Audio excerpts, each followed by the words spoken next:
Episode 6 already. My time has flown. Today I have with me Kyle Jernigan. He is a digital marketing analyst for Randall-Reilly. That's me. And he promised me when I invited him to this episode that it would be Emmy quality. Let's just do great things. All right. So first off, before we get going, Kyle, tell me what you do for Randall-Reilly. I look at a lot of numbers. Those can be internal or external. I want to know what's working well for our clients. What numbers do you look at? I'm looking at a lot of lead numbers, trends, and ratios. I want to know what lead sources, what are the channels that are producing leads for our clients, what are the ratios for those, the best performing lead types that are producing hires, things like that.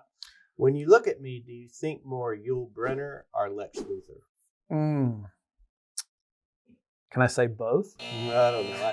I've started to actually shave my head down really tight, and I'm worried it's shining too much. I don't really see you as a villain, though. Okay, Yul Brynner. There it is. All right. So you're looking at the numbers, and Lots. those numbers can be like lead to hire ratios, cost per lead, cost per hire, and then you're looking at the numbers as far as channels and where your leads are coming from, all that sort of thing. Yep. And your whole thing is how can we improve, right? Yes. What can we do that is in the best interest of our clients? Yeah, we kind of have, it's a bit of a crude saying, I want to put butts in seats. I want to know how many open trucks they have.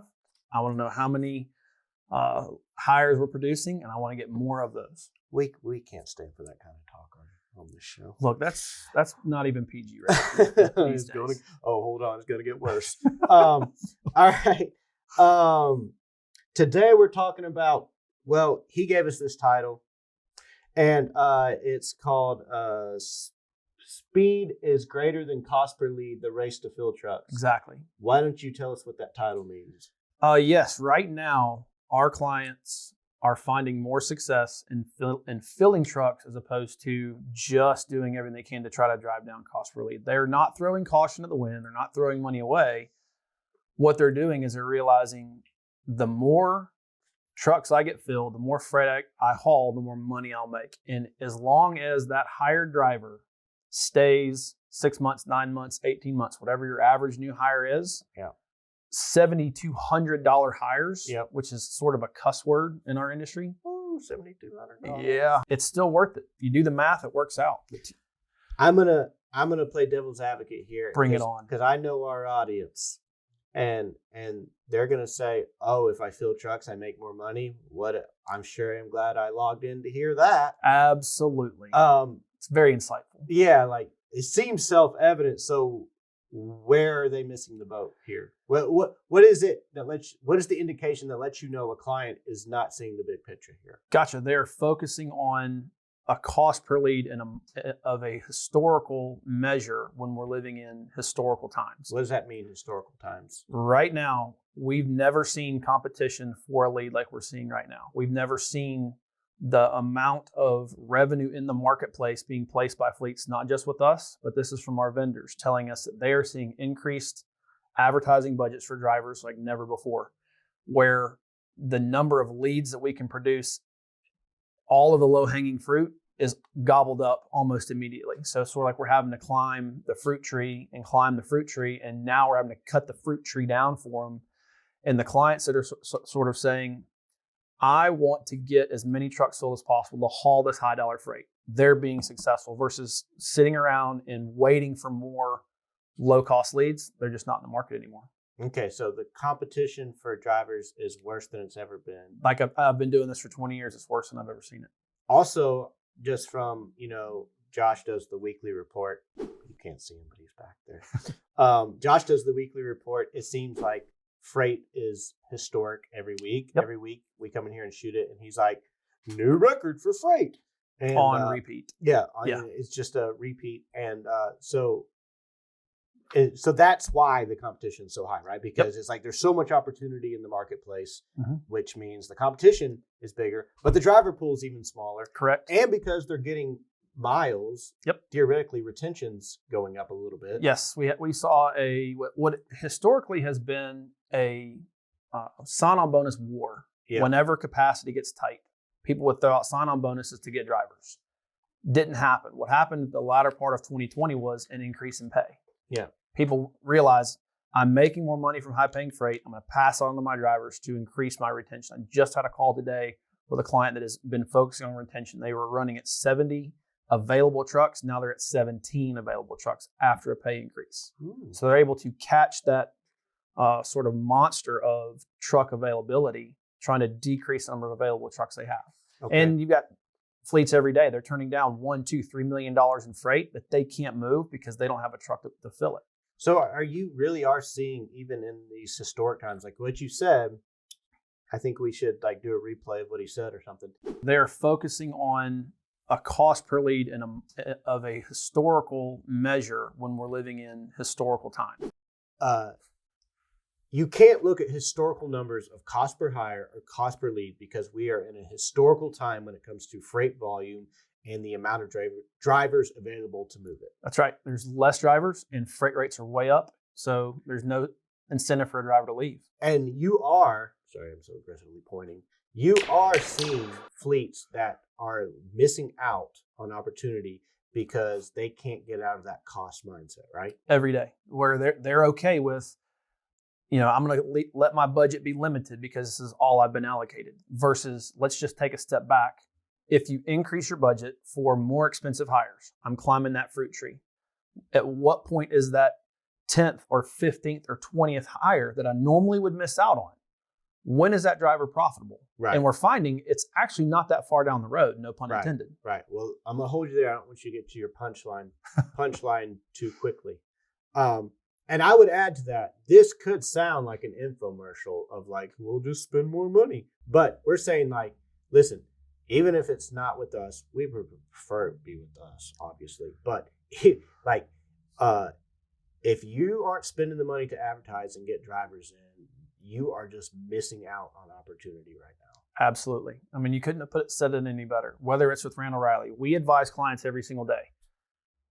Get as many leads as you can to get your trucks filled. Whether it's with us, we advise them to run with our competitors. We advise with them to do placements directly. Yeah. If that's what gets you to the higher number you need to move the freight that you need to move, right, that's the best strategy. Whether we can be a large part, small part, or no part, we just know that's how we want to go.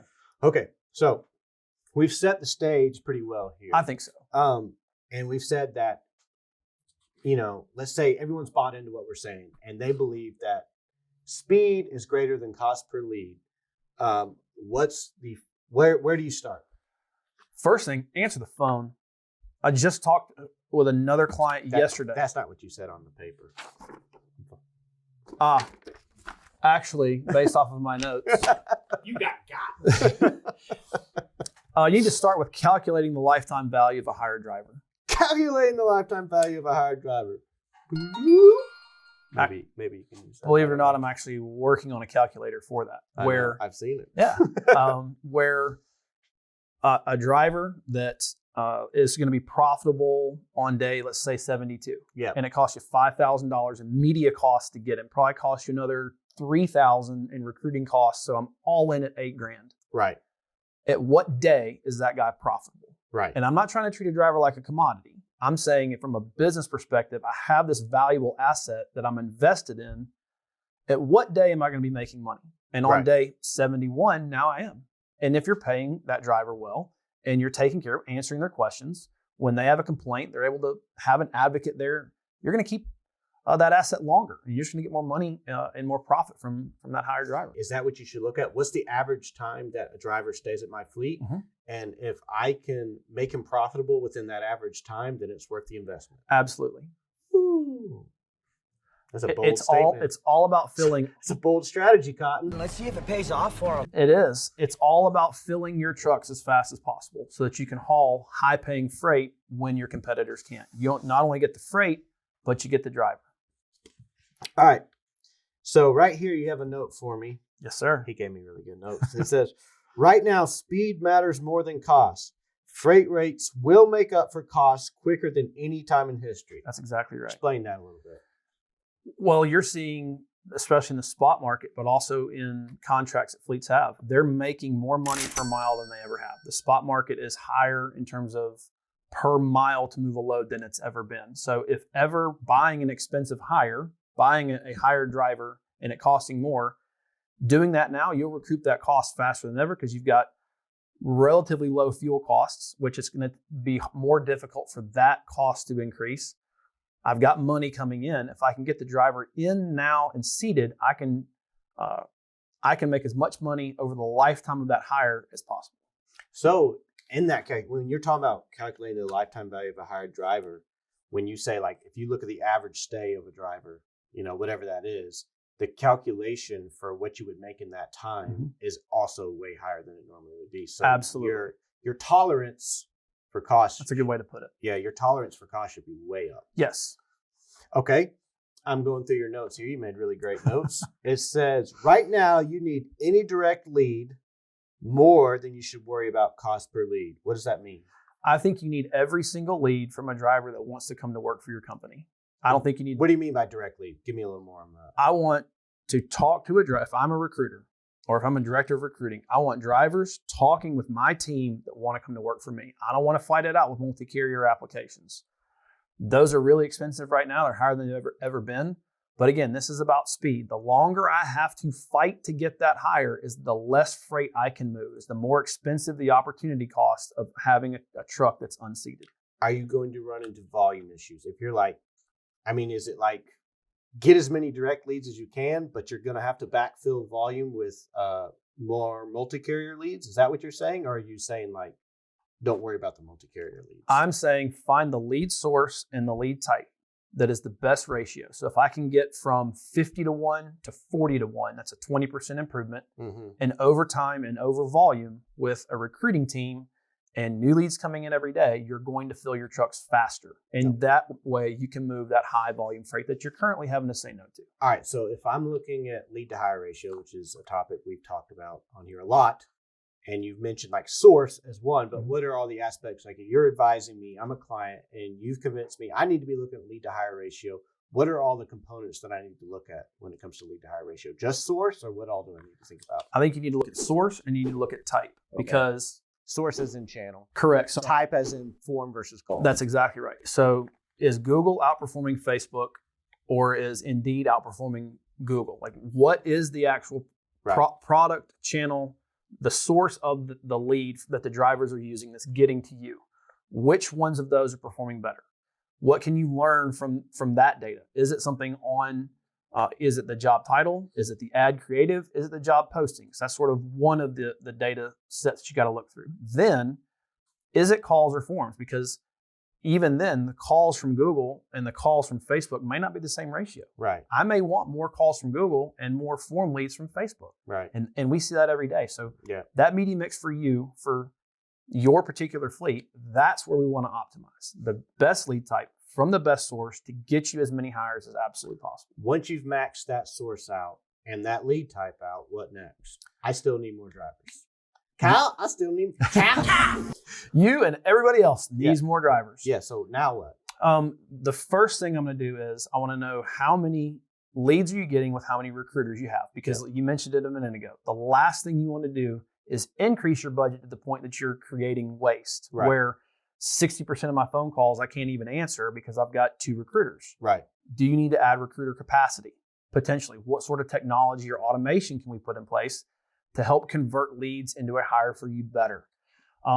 So those are a couple of the first questions we definitely want to get answers for. Okay. But then let's say I do need to increase my budget. Again, I want the best source, the best type for you and your team. And I'm sorry if that sounds like an infomercial, but it does. So hurry and order right now. All right. Let's take it out of the realm real quickly of advertising, because we kind of stuck on the advertising, which is our sweet spot. That's right. All right. If I want to be competitive, because we're talking about be competitive, spending more in advertising, getting the perfect lead, making your recruiters, lead to hire ratio better. What also can we do from an operations standpoint just to help ourselves reach capacity? Again, I think you have to start with a little bit of math on the lifetime value of a driver. Right. I've got to do a lot of measuring on my costs and my sourcing. And then I've got to see, is my budget correct? I just did an exercise the other day with a client where we determined they're not spending what they need and they have the recruiting capacity. They've got recruiters that they're doing a great job answering the phone. They're doing a great job when a form lead comes in, getting it out, or getting contact back in touch with that driver, and they're kind of equal. So there's a good point of something outside the realm of advertising, because we know you got to spend the money on advertising to get the leads coming in, but then recruiter capacity, that'd be another aspect you got to look at. Absolutely. Like if we're going to be meeting demand and increasing capacity, we may need to increase our recruiting capacity. That's exactly right. All right. And then also I see here in your wonderful notes that another things to look at are like sign-on bonuses, pay, all these kind of things. How much do fleets need to be looking at that right now? I think there's never been a more urgent time to do serious competitive analysis. I got to know, what are my direct competitors paying, so I know, are drivers leaving me to go there, or am I beating my competition? And then I need to work that into my advertising. So operationally, I got to do a little more math. I know I've talked about that a lot today. I know. I got to know lifetime value of my driver, but then also my expenses. Is 61 cents per mile, is that crazy talk? Yeah. Can we make that work at our company? And if so, that's what we got to bring to market. All right. I'm going to pretend to be a CFO in a second. And then you're going to explain. Well, let's do this. I imagine, to all the people that are watching this right now, all the good folks at home, they're thinking, I agree, Kyle, but how about you go and tell my CFO that I'm going to spend, we're going to keep using the $7,200 cost per hire. I'm going to explain to this CFO that we got a $7,200 cost per hire. And you're like, no problem. No problem. I'll do it. Here's the ball on the tee. Knock it out. The drivers that I've been hiring, they are profitable on day 55. This next batch of hires are going to be profitable on day 65. Our drivers stay on average 9 months. So I have 5 to 6 months of profitability that I'm handing you with every one of these $7,200 hires. It's about the bottom line to the CFO. Their numbers, guys and gals, by vocation. So speak their language. Show them on paper where this investment is going to produce a yield that's going to produce a bottom line, profitable asset to your company. Well, Kyle, me and my smart CFO brain, I know that if you can get those drivers in at $3,000 cost per hire, I'm going to be even more profitable. Absolutely. So what do you say when they say that? They're like, I want you to not spend more than that. I will get you all of those $3,000 hires that are in the marketplace. There's only a limited capacity and there's a ton of competition for them. Now there's less competition for a $4,000 hire because there's a lot of people that think like you. And you know what you get when you get the $4,000 hire? Freight moved. Ooh. Well, if I was a CFO, that would convince me. All right. This is intense a little bit. I feel like, whoo, it is. All right. I feel like we've covered most of this. I'm going to let you, I usually do the summary at the end of this where I say, like, I'm going to try and summarize it all, but you're doing such a good job. I want you to start from the top, okay, and summarize everything we've talked about. Give me like the overview picture and then walk me through all the details real quick. Beautiful. I think it is more important now to hire drivers faster than to focus on cost per lead, because the freight rates we're getting right now, you can overcome increased cost per lead and increased cost per hire simply by doing a little bit of math. If I know how much the lifetime value of that driver is that greater than what it costs to get that driver hired? That is a profitable hire. That's it? That's all I got. That's all you got? Yes. Well, this has been episode 6.